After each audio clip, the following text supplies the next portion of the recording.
Ayizonda i-department ka-health yona ngaske yenze noba yintoni na enobangela uba akho nto inondixolisa but.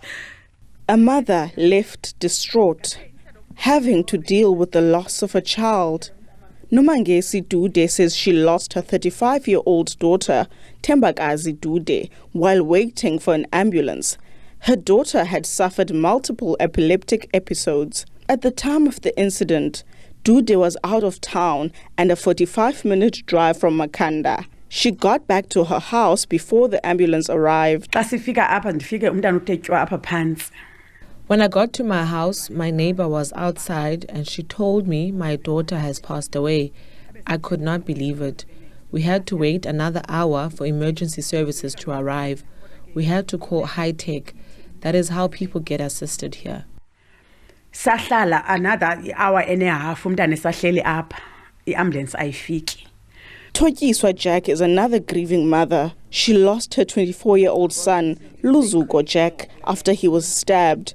Jack believes her son's life could have been saved if the ambulance had arrived on time, as he lost a lot of blood.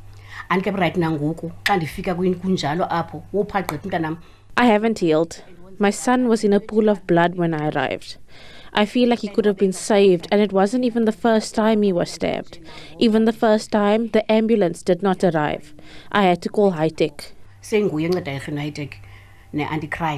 A private security company and police are currently acting as middlemen between the residents and emergency medical services due to the poor response times.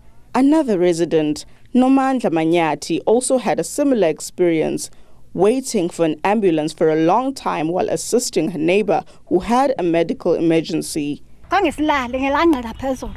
We did not sleep. The ambulance took hours to get here. I even asked for her brother to walk to the police station and ask for help. Even after the police intervened, it still took a long time. We plead for the ambulance services to do better and quickly respond to our calls. The Provincial Health Department says a few cases have been reported of people who have died, allegedly while waiting for an ambulance.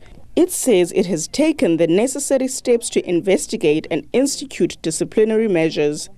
We are supposed to respond within 1 hour.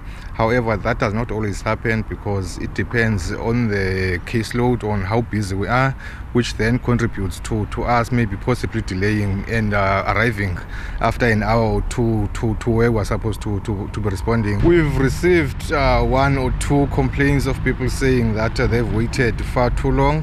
We do take those cases very seriously, but it then goes back to the very same communities, because when you make these hoax calls and we go to a specific area and we find there are no accidents or we get robbed at those scenes, it means that we will not be able to get to the very people that actually need the emergency services. A number of residents have also voiced their frustrations on social media platforms, complaining about the slow response of ambulances. Nandipha, Plaatjie, SABC News, Makhanda.